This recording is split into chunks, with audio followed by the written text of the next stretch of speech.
edition of On a Couch Talking Sports. We're on a new couch this time. Different couch. Different couch talking sports. I'm Robbie. This is Kyle, as always. And this is actually... Oh, well, first of all, I hope everybody had a nice Thanksgiving. I know we were gone for about a week or so, but it's good to be back. And we're coming back with a little bit of a special episode. We're going to stray away from our usual format today and actually do a little in-game analysis. We are currently watching the Boston Bruins taking on the Montreal Canadiens. Canadiens. As you can probably tell, I'm a Bruins fan, and Kyle here is a Canadiens fan, so we thought it'd be fun. What can I say? I'm Canadian. To analyze the game for you here. So it is currently the end of the first period.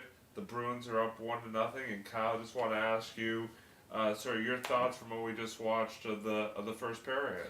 Well, it was a little bit slow for my taste for hockey. It was not a lot happened. It was just a lot of puck exchanges, but there were a few kind of noteworthy events, especially with the injury of Johnny really Boychuk. Player's name. Johnny Boychuk.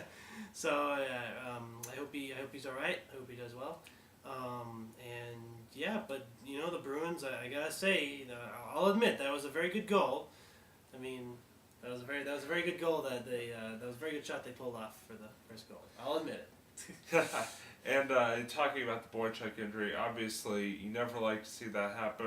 We hope he's okay, but it does sort of go to show you on a extreme level, sort of the physicality and the intensity that is associated with this Bruins Canadiens rivalry. I mean, it's just it could get physical at times. There's no question. Especially there was a couple penalties. That one time with that Bruins player just whack that was actually very impressive. I'm not gonna lie. I felt like I was watching a scene from an action movie.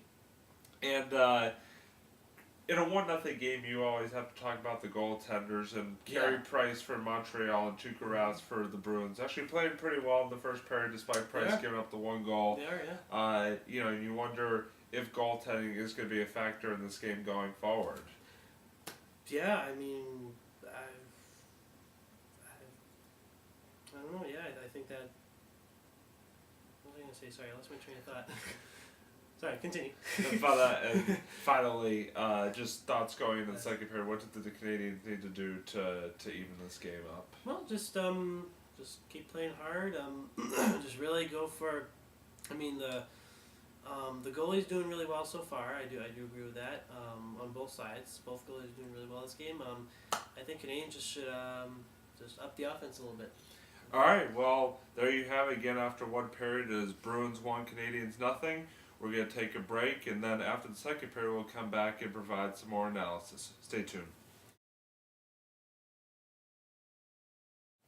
All right, everybody, welcome back. We are at the end of the second period right now. The Montreal Canadiens leading the Boston Bruins 2-1 after two periods. Again, Robbie here with Kyle.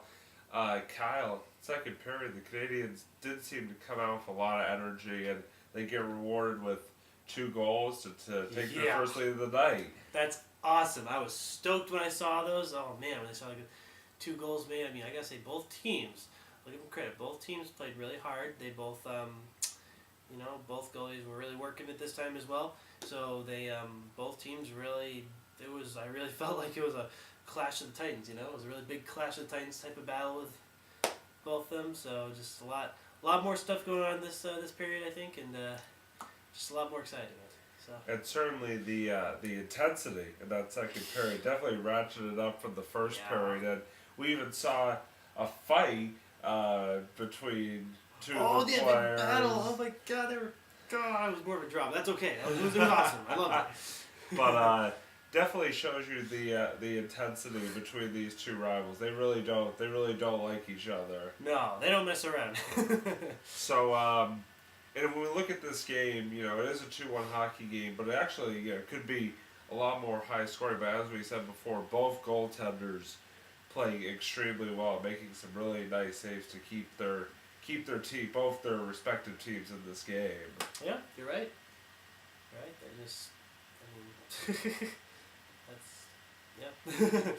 And certainly, third period will be interesting to see. I think the next goal will be big. Either the Canadiens will extend their lead out to 2 goals, or the Bruins will tie it right back up. So, certainly be interesting to see what happens these last 20 minutes. What are you looking for, sort of, for this final period of play?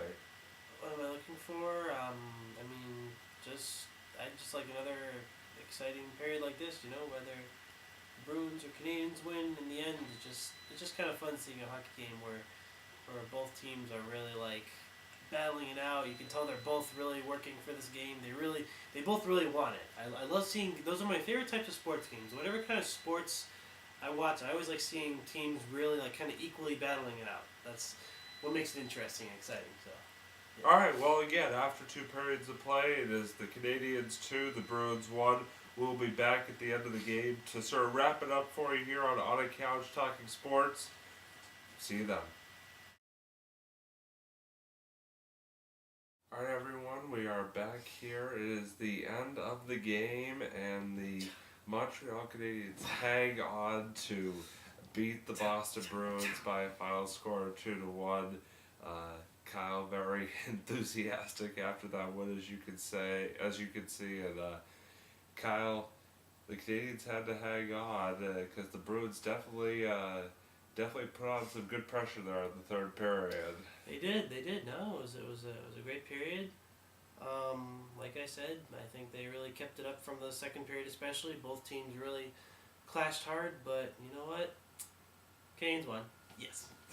And I think we could both agree that the player of the game has to go to Carey Price, goaltender for the Montreal Canadiens. I think he made like 34 saves and really kept the Canadiens in the lead and kept them in the game just in general throughout the whole 60 minutes. Yeah, he's a good goalie. He blocked so many shots. There were so many close calls from both sides, and he really held his own. I was very surprised. So. And with the win, the Canadiens jump over the Bruins for first place in the Atlantic Division of the Eastern Conference by 1 point. And if we sort of look at this matchup, sort of this typical Bruins-Canadiens matchup, if this is sort of the things to come for the rest of their meetings this season, we're going to see some good matchups between these two teams this season. Great rivalry, amazing. It's just the games really never let up the intensity. I'll tell you. If you want to see intense games, watch the Bruins versus Canadiens. And finally, just any final thoughts on the game in general? No, I mean, it was just, I go back to what I said earlier, it was just a really intense game, really kept everyone on their toes, from both sides. I think both teams really showed a lot of enthusiasm and really a lot of determination. Both teams really wanted it. I can't say that any of the teams slacked off at all. They both really played hard, and you can't fault them for that. All right, well, there you have it again. Montreal Canadiens beating the Boston Bruins 2-1 in Montreal. A terrific game. Pleasure to watch here. Even though we're adversaries in this particular matchup, still a fun game to watch. Thank you everybody for joining us on this latest special edition of On a Couch Talking Sports. We will be back. Look for us tomorrow. We will be posting other episodes. We're getting back to our regular format, regular 2 programming. Videos this week we got. Especially because we missed last week, so we thought we'll do sort of two make it videos. up in 2 consecutive days. So and look out tomorrow. We will have a special surprise guest on the show as well. Very much looking forward to that. Until then, I'm Robbie. He's Kyle. Thanks for watching. We'll see you next time.